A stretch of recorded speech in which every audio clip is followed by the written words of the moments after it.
In a DNA strand the nucleotides are link together by. अब हमें पता है न्यूक्लियोटाइड का अगर हम एक स्ट्रक्चर देखें, फॉर एग्जांपल ये हमारे पास आ गई एक शुगर, इसके साथ हमें पता है क्या प्रेजेंट होगा, नाइट्रोजनस बेस होगा एंड फॉस्फेट प्रेजेंट होगा।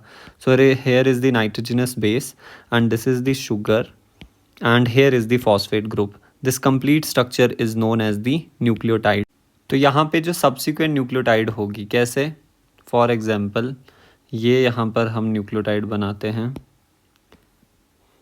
वेट, और इसके साथ भी नाइट्रोजनस बेस जुड़ा होगा and the phosphate group, right. Can you appreciate that the next structure is also a nucleotide.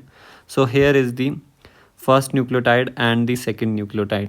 So nucleotide 1 and nucleotide 2 are joined together by, this is the, if you know, this is the first, second, third, fourth, and third carbon has free OH group, and here the phosphate has its own OH group, right।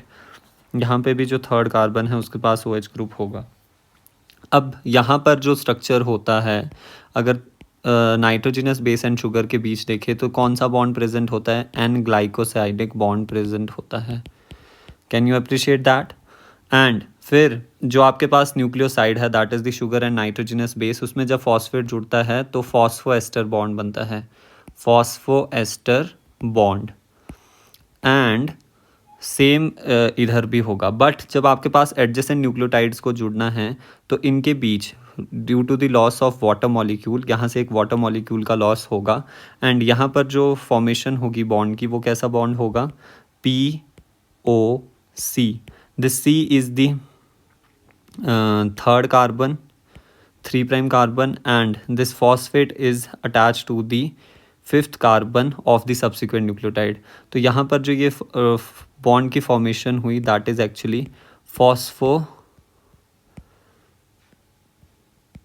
Ester bond, right.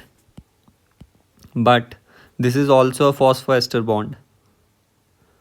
So we usually say the two nucleotides are joined together by the diphosphoester bond। तो हम बोलते हैं phospho diester bond. तो simply याद रखना है कि subsequent nucleotides जो हैं, एडजेसेंट न्यूक्लियोटाइड किस बॉन्ड से जुड़ी होती है, फॉस्फोडाइएस्टर बॉन्ड से। पेप्टाइड बॉन्ड्स किस में प्रेजेंट होता है, पेप्टाइड बॉन्ड तो जो अमीनो एसिड आपस में जुड़े होते हैं उसमें, and peptide bond is represented bye CONH। And hydrogen bond में क्या होता है, हाइड्रोजन बॉन्ड हम बोल सकते हैं जो दोनों स्ट्रैंड्स हैं 5', 3', 3', 5', ये दोनों स्ट्रैंड्स की जो न्यूक्लियोटाइड नाइट्रोजनस बेस है, फॉर एग्जांपल ATCGA, तो यहाँ पे कॉम्प्लीमेंट्री हो जाएगी TAGCT। These nitrogenous bases are joined together by hydrogen bond. A and T के बीच 2 हाइड्रोजन बॉन्ड होते हैं, C एंड G के बीच हमारे पास 3 हाइड्रोजन बॉन्ड होते हैं। ग्लाइकोसाइडिक बॉन्ड हमने देख लिया किस किस के बीच प्रेजेंट होगा, शुगर एंड नाइट्रोजनस बेस के बीच जो बॉन्ड होता है that is actually N glycosidic bond, that is represented by C and N, right. And phosphoester bond is represented by POC and phosphodiester bond is represented by POC in one side and POC